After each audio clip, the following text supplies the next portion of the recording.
Героем нашей истории является бабушка по имени Тамара Андреевна. Она была обычной жительницей деревни, но в ее сердце горела огромная любовь и забота о внучке, которую она воспитывала одна.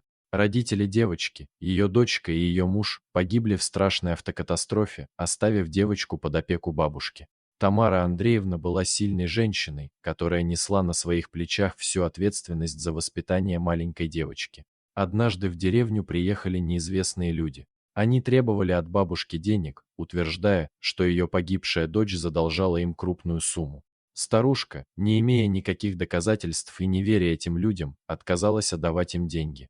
В ответ на отказ, эти люди начали ее оскорблять, толкая и избивая руками и ногами. Невинная старушка страдала от боли, но не сдавалась, она была готова постоять за свою честь и достоинство.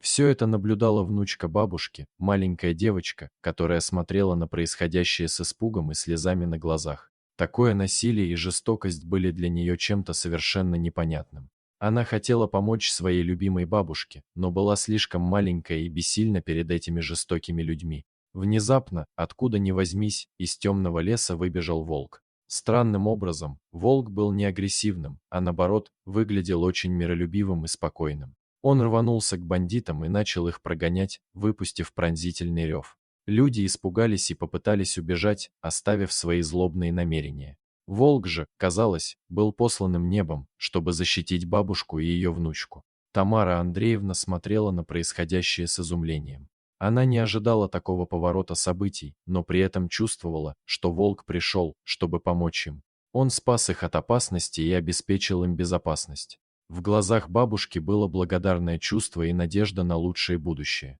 После этого инцидента жизнь в деревне вернулась в свои привычные русла.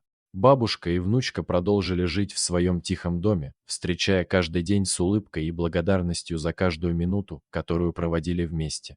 Они никогда не забывали о волке-спасителе, который пришел к ним в тот судьбоносный день. Тамара Андреевна рассказывала о произошедшем волшебном событии всем жителям деревни. Ее история стала легендой и символом силы и защиты. Волк стал знаменитостью, и его изображение часто можно было увидеть на народных узорах и рисунках. Все жители деревни благодарили волка за его помощь и верили, что добро всегда победит зло. Так и продолжалась их жизнь, бабушка и внучка, обладая внутренней силой и неуязвимостью, преодолевали все трудности, которые встречались на их пути. А волк оставался их тихим хранителем и защитником, который всегда был рядом, готовый помочь во время беды. История Тамары Андреевны и ее внучки стала предметом обсуждения и восхищения во всей деревне. Они стали примером силы, мудрости и настоящего героизма. Бабушка и внучка доказали, что любовь и семейные узы могут преодолеть любые трудности и помочь справиться с самыми темными испытаниями судьбы. Их история стала легендой, которая будет передаваться из поколения в поколение, вдохновляя всех на подвиги и веру в добро. Вот такая удивительная история. А что вы думаете по поводу данной истории? Делитесь своим мнением в комментариях.